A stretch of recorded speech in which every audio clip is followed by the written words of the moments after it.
This one's coming from AITAH. Am I the asshole for not wanting my future in-laws to live with us someday? My fiance and I are getting married later this year and come from very different financial upbringings. My parents are first generation who grew up poor but put themselves through college while working full time. They learned to invest well, live frugally, and made many sacrifices to provide a wonderful life for my sister and me. They didn't want us to have a hard life like they did and paid for us both to go to private universities so we wouldn't have to worry about student debt. They were strict in some ways.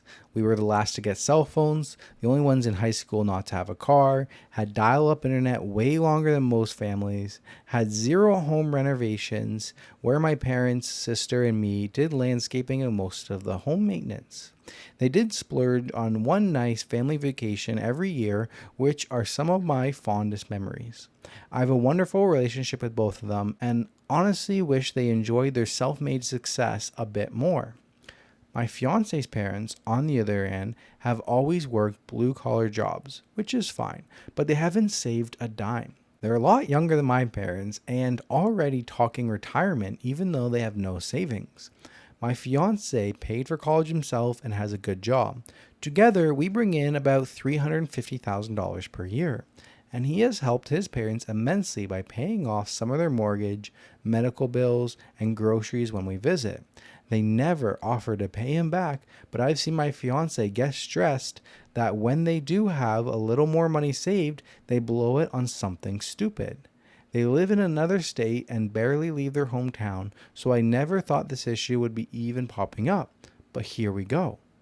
We're in the midst of planning our wedding and eventually getting a house within the next 2 years.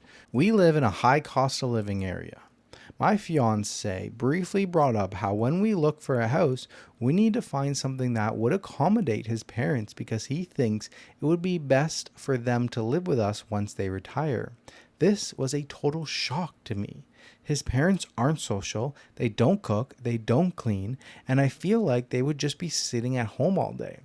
I'm a private person and want to focus on being a newlywed and the life and building our own family and enjoying a nice life with my kids like my parents gave me. Fiance doesn't even want to do a honeymoon, but travel is important to me because he wants to focus on saving as much money as possible because he feels responsible for his parents. I love my fiance so much and I'm excited to marry him, but I don't want to be burdened by his parents' poor planning. Not to mention, my parents have offered to help us with a down payment. So now I feel like my parents' hard-earned money is going to be supporting two other adults who didn't plan right, and that leaves a sour taste in my mouth. I don't want our new life to start off so stressful. We have good savings ourselves, and I'm starting to feel resentful that he has to worry about trying to support two adults when his energy/our money can be going towards our own life and vacations. I feel like our life together will be secondary and put on hold until they eventually pass. I'm trying to be sensitive towards my fiance because he knows this isn't ideal, but he also doesn't want his parents to end up on the street. I feel bad saying this, and I'm starting to dread wedding planning because now I'm scared to get married and have his parents' problems be my problems. Am I the asshole? Whew. Okay, this is a really tough one. This is tough because this is like I feel like this is kind of like a common issue. And by common, I mean like people who take in like family members as a kid, not a kid, but like as a son or daughter, you taking in your parents. I don't think you're the asshole at all for questioning this, because I think it's very important for you to be on the same page with your fiance and future husband. I can agree with that. Yeah. I don't know, like I just can't imagine me and you being on such two different books, basically, like not even different pages, like two different freaking books, like where like we cannot see eye to eye. Like this is a huge part of your life if you are inviting your in-laws into your home. It's a huge thing. Yes, it's huge. One thing that gets me is it seems a little bit early. Like, I wouldn't mind if our in-laws or our parents live with us when they get past retirement, not like at retirement. If they can't live on their own. When they get to that point, Yeah. I wouldn't mind taking care of them. Yeah. And I wouldn't mind them being in there. I would want to get a bigger house to make more space and, Yeah. you know, maybe like bigger house that they can have their own kitchen and stuff. And it's almost like their own house, but it's connected. But like, I feel like he's helped them pay off their mortgage. Doesn't mean that they need to move in as soon as they hit retirement. Yeah. Like, retirement's like, they're talking about it early, so maybe 55, 60. Like, they're That's good to gonna- live by themselves till Yeah. they're 80. There's no reason they should be moving No. in. Like, you should still be able to have your honeymoon, move in together, start your life, have kids, do all that stuff. That's going to be like half of your life. Yeah. Like, you're going to be living with your in-laws for half of your freaking life. That's way too early. Yeah. They shouldn't be moving in that early. He Yeah. doesn't need to be worried about their first house being the house that can support I his agree. parents. I agree. It should be like way down the line. Okay, listen, my parents are getting old. They're thinking of selling their house. What if we take the profits from their house? We sell our house. We get a big house. They can live in, you know, the west side of the house. I think there's, you know, there's actually something nice about when there's kids. Mm-hmm. When there's kids, I think there's something special about the grandparents living in the same house to always be around the kids, especially in the later years in life. Yeah. Yeah, but I think right now in that situation, like, you're not the asshole, and I think a conversation needs to be had with your fiance on the timing. Yeah. For this seems premature. It definitely premature. And I can understand why you're feeling resentful towards him because of the way you were brought up too. Your parents sacrificed a lot, and you see his family, his parents, not sacrificing as much. So it's like, why did my parents have to sacrifice so much, and now I'm getting the short end of the stick and having to live with you for freaking 30 plus years? Yeah, I think even outside of that, regardless of what your parents did, what your parents are going to help, outside of all that, I think that's irrelevant. Yeah. Because even if my parents weren't helping with money for the house, like, I still don't want to live with your parents. Yeah, like, I don't want I them agree. moving in. So regardless of how my parents raised me and any money that they're using to support me, that's, I feel like, is besides the fact. Yeah. Because at the core issue is like, we're starting a new life together. I'm not starting a new life together with your parents. Yeah. Give me 20, 30 years before we have to take care of your parents. Yeah. I agree. If you want to continue to put money towards their mortgage, all right, like, look, we can talk about that. We can set aside a budget. Yeah. You know, if that, like, they're making really good money. They're $350,000, like, really good money. I mean, that's not that much in this Okay. teenage, They're making like, great money. like, that's middle class. It's not like, It's still middle class. It's upper middle class. I feel like realistically, the average household income is around 100,000. Two people making 50K a year. it depends where. That's like average. No, Not in Toronto. No, not in downtown Toronto, but in that's the average. It is. That reality is 100,000 for Canadians, Americans, 100,000 I think it depends where No, you no, live. it doesn't. Yeah, well, yeah, 100,000 is the average household income. Okay, are you saying this factually? I think so. I think I read a No, statistical. then that's not No, I'm factually. pretty sure. I'm pretty sure that Let's is. Google it. I will. I'll Google it, but I'm pretty sure that is factual. That Like, it's seems so lower. low. It's lower than you think. Canadian average household income in Canada is 92,000 before taxes across Canada. What?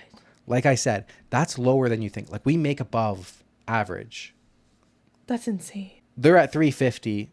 I would round that up to 100K. Like, that yeah, I mean, that's realistic. So That's so shocking. yeah, it's lower than you think. Wow. I'm so shocked. Like, how are people surviving? That's the question everybody's always asking. We're literally struggling trying to get by. Oh my god, that's insane. Yeah, Wow. Okay. like, we feel like we're struggling, and then you look at that number, you're like, okay, wait, maybe we need to be grateful for what we have. Yeah. Oh my god. Okay. I feel like we got kind of off topic here. Yeah, but going back to the story, is like 350,000. Like, okay, that he could afford to put a little bit aside for his parents. He can afford to, yes. Yeah, he could put a few $100s a month to help his parents maybe pay off their mortgage. Yes. But also at the same time, why aren't his parents more responsible? Like, as a kid, as if my parents did that, I'd be like, why? Why didn't you make more sacrifices? You know what I mean? There is that, but the reality is regardless of what your parents' poor decisions are, you're not going to let leave them be in a tent underneath the Gardner Expressway if you can help it. Yeah, I agree. It's just I would feel resentful, as she says. And she would feel resentful. Yeah. And I think it's certainly a conversation that needs to be had. They need to pump the brakes on the wedding planning. Not saying postpone the wedding, but I'm saying, like, don't focus on the colors of flowers. Focus. This is an issue for you. You need to have a conversation with your fiance for this. Yeah, agreed. Yeah. Is there any updates or? No updates. Top comment pretty much just says that. Actually, top comment was kind of weird. Second top comment, I guess, was a little bit better. It said, not the asshole. I suggest you pump the brakes on the wedding planning and address the elephant in the room. His parents' future and how it impacts yours. It's noble to want to help family, but there's a difference between providing occasional support and committing to a lifelong caretaker for financial irresponsible parents. Okay. Your fiance needs to understand that marriage is about unity and compromise, not unilateral decisions, especially one that significantly affects your lifestyle, privacy, and finances. 100%. You're not just marrying him, you're marrying into a situation where his parents expect to be taken care of indefinitely. And that is no small expectation. That's a lifestyle. This isn't his problem. It becomes your problem the moment you say, I do. Consider sitting down with him and laying out what you envision for your life together and see how or if his parents fit into that vision without dominating it. If your dreams for your future are misaligned, it's far better to discover that now than after legal and financial ties make it disentangling much more complex. Remember, love is important, but if it doesn't pay the bills, manage a household, or ensure happiness when weighted down by resentment, enter this marriage with both eyes wide open or not at all. Yeah. Wow, that was perfectly said. That's very well said. Like, I feel like we're very aligned of what our expectations are for the future. See, like some of these stories, I'm like, how are you on such different pages? Yeah. It's so insane to me. Like, I can't imagine getting married to you and just like not being on the same page about everything. Exactly. At least like big things. Like minor things, fine. Yeah. But like big life decision, life changing things, like events, I wouldn't be comfortable. That would literally give me anxiety going into a marriage like that. Yeah. Why would you want to start off a marriage like that? You can't. You shouldn't. Yeah, I just like, maybe you're just not right for each other. And I don't. I wouldn't go that far. I would just say a conversation needs to be had. You need to get to the root of why he feels like it's all on him. And yeah, he feels like it's all on him because he doesn't know anything else. Maybe you haven't shared enough of like what your life has been through and everything. Like maybe she hasn't shared enough. Like maybe this is all he knows. Maybe he needs to understand like, hey, this isn't the only way. This isn't what I want. Like I you know what I mean? Like a big conversation at least needs to be had for this. Yeah. Yes. I think if after that conversation he's still insisting on it, then that you need to say like, listen, these are my ground rules. This is what I expect going into the future. Like if we're not aligned on this, maybe this wedding is not the best idea. Yeah. That's tough. A lot of these could have fit in the tough decision category. That's a dark secret to have. Like she needs to uncover that secret secret and have a conversation. She needs to tell him how she feels. Yeah, I agree. All right, let's move along.